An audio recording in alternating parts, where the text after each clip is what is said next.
Good evening students, welcome to SRS IAS and law academy. आज की जो हमारी करंट अफेयर की न्यूज़ होगी ये साइंस एंड टेक से रिलेटेड होगी और आज का जो हमारा टॉपिक है वो है एक्सपोसैट।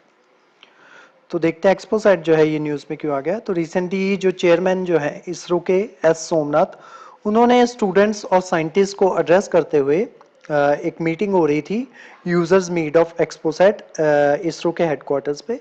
तो वहाँ पे उन्होंने स्टूडेंट्स और साइंटिस्ट जो थे उनको एड्रेस करते हुए कहा कि उन्हें जो है मोटिवेट किया ताकि वो नई इमर्जिंग टेक्नोलॉजीज जो हैं जैसे कि एक्सपोसैट हो गया तो उसमें जो है मोटिवेट हो सके और उसमें जो है मोटिवेट हो सके अपने काम के लिए इन दी सच टेक्नोलॉजीज।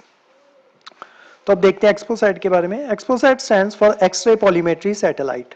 ये इंडिया का पहला ऐसा मिशन होगा जो कि पायनियर करेगा polarimetry mission aimed at studying various dynamics of astronomical sources in extreme condition.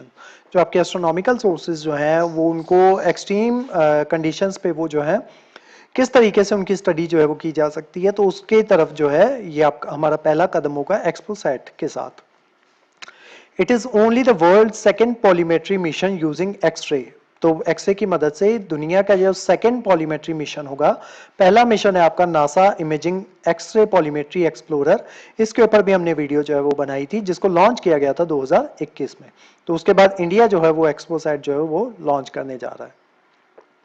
XPoSat is a collaboration between ISRO and Raman research institute Bengaluru Karnataka. तो ये दोनों की कोलैबोरेशन के साथ इसरो और रमन रिसर्च इंस्टीट्यूट की कोलैबोरेशन के साथ इसरो जो है इसरो और रमन रिसर्च इंस्टीट्यूट की मदद से एक्सपोसैट जो है उसको लॉन्च किया जाएगा। तो एक्सपोसैट का आप डायग्राम जो है ये देख सकते हो, उसके पेलोड्स वगैरह जो है वो देख सकते हो। पॉलिक्स जो है इसमें काफी ज्यादा इंपॉर्टेंट रोल जो है वो प्ले करेगा। तो देखते हैं आगे scientific payloads of XPoSat. XPoSat will carry two scientific payloads. पहला होगा पॉलीमेट्री इंस्ट्रूमेंट इन एक्सरेज जिसको पॉलिक्स कहा जाएगा और दूसरा होगा X ray spectrography spectroscopy and timing, ठीक है, जिसको स्पेक्ट जो है ये कहा जाएगा। तो इन दोनों को लो अर्थ ऑर्बिट के ऊपर जो है वो ले जाया जाएगा। POLIX payload will enable the measurement of polarimetry parameters. तो ये पॉलीमेट्री पैरामीटर्स जो होंगे उसकी मेजरमेंट लेगा, सच एज जैसे degrees and angle of polarization in the medium of x ray energy range of 8 to 30 kilo electron volt photons carrying photons originating from astronomical sources। तो इस range के बीच में जितने भी फोटोन जो है वो इमर्ज करेंगे एस्ट्रोनॉमिकल सोर्सेस से, उनको उनके पैरामीटर्स जो होंगे उनको ये पॉलिक्स पेलोड जो है उनको मेजर जो है वो करेगा। जो स्पेक्ट पेलोड होगा it will provide valuable timing and spectroscopic information regarding the energy range of 0.8 to 15 kilo electron volt of X-ray photons।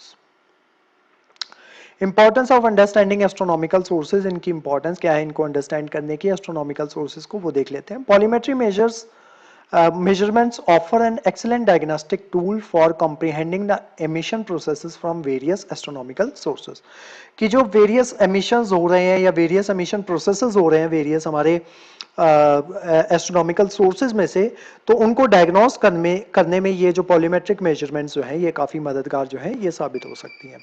Astronomical sources हमारे कौन कौन से होते हैं, जैसे ब्लैक होल्स हो गए, न्यूरॉन स्टार्स हो गए, एक्टिव ग्लैटिक न्यूक्लियाई हो गए, पल्सर्स हो गए, विंड न्यूबुलाe हो गए। इन सब से ये सारे जो होते हैं ये आपके एस्ट्रोनॉमिकल सोर्सेज जो हैं ये कहलाते हैं। तो यहाँ से ये जो वेरियस आपकी एक्सरेज जो आती हैं तो उनको पॉलीमेट्रिक मेजरमेंट्स के थ्रू जो है उसको मेजर जो है वो किया जाता है। By combining polymetric observation with spectroscopic and timing measurement, researchers anticipate overcoming the limitations of the present understanding of astronomical emission processes। तो जो प्रेजेंट हमारे जो एस्ट्रोनॉमिकल एमिशन प्रोसेसेस है उनको समझने में ये जो है एक्सपोसैट जो है वो काफी ज्यादा मददगार जो है वो साबित होगा। अभी करंट स्टेटस क्या है, इसको जो है कभी भी इसी साल जो है कभी भी इसको लॉन्च जो है वो किया जा सकता है। 2023 में इसका लॉन्च जो है वो होगा। और दूसरे मिशन देख लेते हैं जो इसरो के द्वारा इस साल या अगले साल जो है जो लॉन्च होने वाले हैं उनके बारे में देख लेते हैं। सबसे पहले आपका आदित्य L1, ये एक सोलर ऑब्जर्वेटरी मिशन होगा जिसको शेड्यूल्ड है ये जून या फिर जुलाई 2023 में इसको जो है लॉन्च किया जा सकता है। उसके अलावा चंद्रयान 3 मिशन जो है जो कि फॉलो अप होगा चंद्रयान 2 का, ये शेड्यूल है जून 2023 में इसको लॉन्च जो है वो किया जाएगा। उसके अलावा शुक्रयान 1 मिशन है, इसको जो है वीनस मिशन है पहला इंडिया का, तो इसको 20 साल जो है वो लॉन्च किया जा सकता है। उसके अलावा गंगायान मिशन है जो कि एक मैन्ड स्पेस मिशन होगा जिसमें एस्ट्रोनॉट्स को 400 किलोमीटर ऑर्बिट तक जो है वो ले जाया जाएगा। उसके अलावा एक निसार मिशन है, ये इंडिया और इसरो सॉरी इंडियन इसरो और जो नासा जो है उनका ज्वाइंट मिशन होगा जो कि इंफॉर्मेशन प्रोवाइड करवाएगा। ये भी एक अर्थ ऑब्जर्विंग मिशन होगा जो कि इंफॉर्मेशन प्रोवाइड करवाएगा ग्लोबल एनवायरनमेंट में जो चेंजेस जो आ रहे हैं ग्लोबली उसके बारे में। तो ये मिशन होगा निसार मिशन। तो आज की जो हमारी क्लास थी वो एक्सपोसैट के बारे में थी। इस क्लास के जो नोट्स है वो आपको सेंड कर दिए जाएंगे हमारे टेलीग्राम चैनल पे, और जो हमारे वेरियस व्हाट्सएप ग्रुप्स जो है वहाँ पे भी इसके नोट्स जो आपको सर्कुलेट कर दिए जाएंगे। उसके अलावा हमारे वेरियस कोर्सेज के बारे में इंफॉर्मेशन लेने के लिए आप स्क्रीन पे दिए नंबर पे कांटेक्ट कर सकते हो। तो आज की जो हमारी क्लास थी वो यहीं तक थी। Thank you so much.